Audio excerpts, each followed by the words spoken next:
Hi there, you're watching the Gardens and Graveyards channel. My name is Charisma, and today we're hanging out in the studio. Well, I should say tonight. You can see out the window there, it's pretty dark, right? And today we are going to talk about moon gardening. So we've been hanging out in the moon garden, which is actually right on the other side of this lattice panel.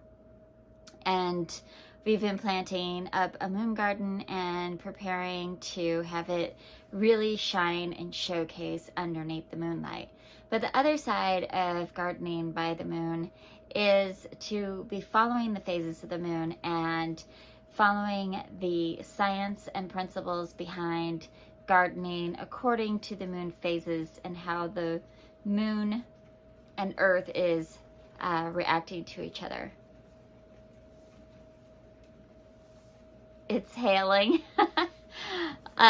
So I just went through my Dragon Tree Dream Book Planner, and I planned out my month of April and put in all of the moon phases. So remember, I put in little stickers like this to tell me what phase the moon is in, and then for the next 10 days forecast that I could see, I put in the little weather stickers so that I know what to expect in the weather and where the moon is. And then I went through the Farmer's Almanac calendar for moon gardening, and I wrote down just on this little line right here what their suggestion is for gardening according to the phase of the moon.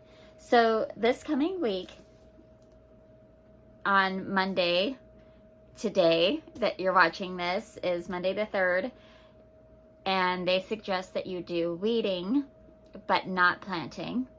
And then for the next 2 days, so Tuesdays and Wednesday, it's going to be planting, and Thursday will be planting root crops specifically. And then Friday and Saturday is good for making seed beds and transplanting. And then on Sunday is what they consider a barren day, meaning don't do any work in the garden. Yeah. So the weather has been crazy today. It has been pouring down rain, sunny, hailing, sunny. Now it's hailing again. Okay, so my plan, so after I did all that, so now I know what phase the moon is going to be in, which it's a full moon on Wednesday, the 5th. And I know what the weather is going to be like, supposedly, unless it's like this and crazy. And I know what the Farmer's Almanac is suggesting that I do on each day for the week. So now I can go in and determine what will I want to do on those days. So tomorrow it's supposed to be partly cloudy, and I can do weeding but not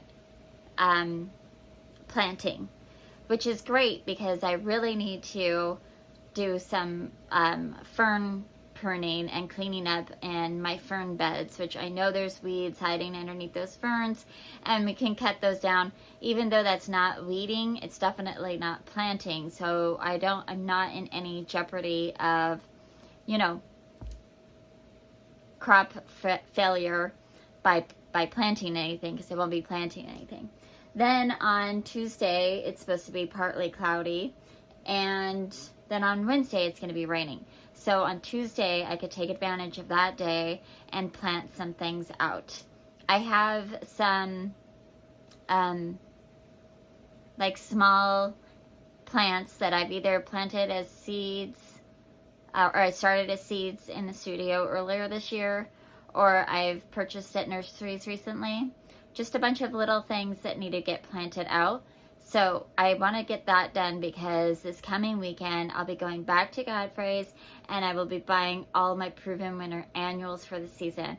And once I have all those annuals, I really want to get those in their containers and out into the landscape as soon as possible. And knowing that all my little guys that I have sitting there waiting for planting right now is out, I won't have to be doing double duty on planting, right?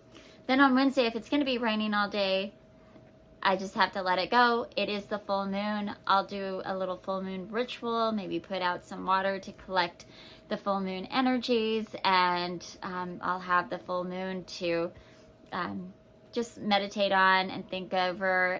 A full moon is a really great time to celebrate your life and have some gratitude rituals going on. Maybe write a letter of gratitude to yourself or to someone you care about. Journal about the gratitude that you have in your life, how wonderful it is. Focus on those positives rather than the negatives. It's also a time of more sensitivity, and I'm going to be mindful of that. I'm having a surgery at the end of this month. It's not a big deal. It's not life-threatening, but it is a surgery that kind of changes my life. On a personal note, let's get a little bit personal. I was never able to have children of my own. I have a stepdaughter who means the world to me, but I wasn't able to bring life to full fruition this lifetime. And I've had a lot of female difficulties, and I am now finally able to have a resolution of that in the form of surgery. But that surgery means that I will 100% never ever bear children. And while I have come to accept that as a matter of fact in my life, and I am much older than I'd ever want to be bringing babies into this world. It's just sort of a final nail on the coffin, so to speak. And it's bringing up a lot of old wounds and heartache.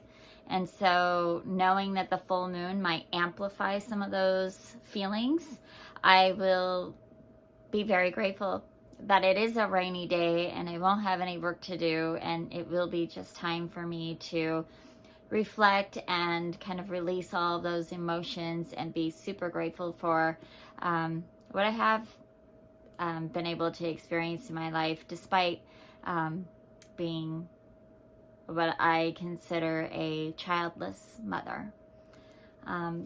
Even I do have a stepdaughter. She is amazing, and she has brought me great joy with all of her children, which makes me a granny, which I am so grateful for. But there's still that little piece of me that hurts by not having my own child, from my body. So when you're in the full moon energy, it's just sort of like this time to really reflect and be grateful. And then as the moon moves into their next phase, to just sort of release all of that emotion, just let it go, and just heal. Allow yourself to be healed. Allow the tears to heal you. Let it be a balm to your soul. So then after the full moon on Thursday, we'll still be in a full moon phase, but it will be time for root crops and seeds and transplanting going into Thursday, Friday, Saturday. I'm going to be out of town, so I will not be planting anything in my garden. So I'm not going to worry about that. On Saturday, I will be going to a nursery and picking up some annuals. And then on Sunday is a barren day, which is great because I've been traveling for a few days and I'll need a day of rest, and that's a great time for me to just let the garden sit and do its own thing, and I have some time to just be with my husband and just chill out for a day before getting back into the work week. Then come the second week of April, we will be moving towards the first quarter moon, and then into the balsamic moon. So the first part of the week on the 10th, will be barren also. So Sunday, Monday will be barren days. So just days of rest. The garden needs days of rest too, just as we do. And then Tuesday and Wednesday will be days for roots, which is great because I need to get some beet crops and some radish crops and some, I think I'm just doing beets and radish. So I'm going to get those into the garden. And we're going to have part sunny days almost through the entire week, which is wonderful. And then on Thursday and Friday will be weeding and pest control, which is a great time to just get out there, especially after a few part cloudy days. The ground will be dry enough to just be like comfortable to be out in the garden, but not so dry that the weeds are like clinging to the soil. They're pretty easy to weed and pull up. And considering that we'll be in the first quarter moon, my understanding is that the roots of weeds at that time are supposed to not be quite as anchored into the earth and easier to pull. We'll see. And that's part of my journey in gardening by the moon, to see just how effective it is to weed and plant according to the moon phases. Then Friday, let's see, Friday's going to be raining, still more weeding. Okay, then we've got Saturday and Sunday are good for vines and transplanting. All of this information will be in a link down below, but it's basically just the Farmer's Almanac online moon calendar, and you can go in there and check it out for yourself. Saturday and Sundays are good for vines and transplanting. I will again be out of town visiting that lovely stepdaughter of mine and all of her babies and my grandbabies. So we won't be doing any planting that day or those days. Then the third week I don't have weather for, so I can't plan as well, but I can start kind of thinking about what the week will hold. And this says no planting on Monday, which will probably also be great for me. It'll give me a time to rest after my weekend away. And then, so no planting for 3 days. And then starting Thursday and Friday, planting above ground crops, which did I mention the week before? So I'll be going to pick up my annuals on the 8th, I think. Yeah. So if I pick up my annuals on the 8th, and we're supposed to be doing roots on Tuesday, Wednesday. Well, they're all going to be above ground crops, so I might wait. I might just hold them over and do the bulk of them. I might do some on one of these days, but I might wait and just hold them until the 20th. Is that right? Yeah. Wait and hold them until the 20th and plant all my annuals out on that day. Most of them are going in containers. They're just our summer annuals, mostly Supertunias, Superbinas, Mini Vistas, all those wonderful container type annuals. So I could do most of them all on the 20th. The 21st is my surgery. So from that point on, even though the moon phases will be conducive to planting or not, I won't be doing anything out in the garden for that week. But just for your information, the last week of April is the waxing crescent moon into the first quarter moon. So you can plant seeds and above ground crops for Monday, Tuesday, Wednesday, and then weeding and pest control Thursday, Friday, Saturday, Sunday. So pretty even balanced week there, not so much back and forth. For that week, just for a heads up, we are doing some extra filming over the next few weeks, just so that you will not miss any content. We'll have new content going out that whole week that I'll be in recovery, but I won't actually be filming that week. I'll just be resting and reading books and watching movies, and well, that's probably it. So yeah, a full month coming up here, but I'm really looking forward to it. And you know, after April, that's when the garden season here in our garden really takes off. We've got some great bulbs coming up. Things are coloring up. We've got daffodils and grape hyacinths looking beautiful right now.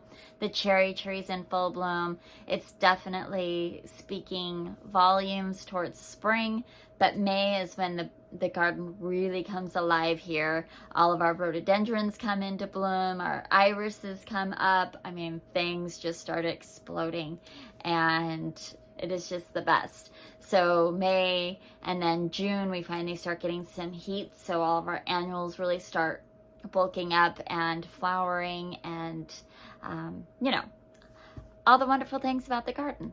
So April is kind of like the ramp, and we're all like super excited about it. But having the moon to follow really helps me kind of like narrow down, like, when am I going to make this happen, and how is it going to be the most effective way to make this happen. And I won't have, hopefully, as many failures, right? Because maybe I'll be like, oh, I gotta get it done, and I'm like anxious, my energy's anxious, and maybe I'm trying to plant on a day that the garden's supposed to be barren. You know, like Sundays are a real common time for me to work in the garden because I have the whole day off from my day job. And so a couple of the Sundays in April are supposed to be barren days where you're not supposed to be doing anything and just resting. So this will give me an opportunity to see how that works. Like, just go do the planting when the moon is conducive to planting, and rest when the moon is conducive to resting. And it kind of helps me reflect those spaces in my own life. You know, oh, if the moon in the garden wants to rest, then maybe my body does too. And instead of pushing myself like, oh, I'm not in the garden, so let's just go do a bunch of other things, maybe I'll just rest on those days and see how that really helps me self-regulate my hormones and my energy levels. I think that would really be helpful as well. So thank you so much for hanging out with me on this journey as I learn all about gardening with the moon and following the phases of the moon and checking in with myself and my garden and seeing how the moon really genuinely affects us. I believe in the science behind all of it, and I can see it a little bit, but until I embrace it and internalize it and really experience it for myself and in my own garden and in my own body, I'm not really gonna know. I'm not gonna know. So sometimes some things are worth just reading in a book and getting to know, and sometimes some things are worth actually doing and going into action for. And for me this year, gardening by the moon and following the phases of the moon in a more intimate and precise way is worth that action and that time. So anyway, again, thank you so much for hanging out with me and following along on my moon garden journey. And we'll be back in the moon garden with some of those annuals and in the next few weeks. And we have a couple of new exciting additions that are going into the moon garden that are not plant related, but I'm excited to install them and put them in there and share them with you. So stay tuned for Monday Moon Garden Day. Until the next time, keep celebrating your life, and we will see you in the next video. Bye.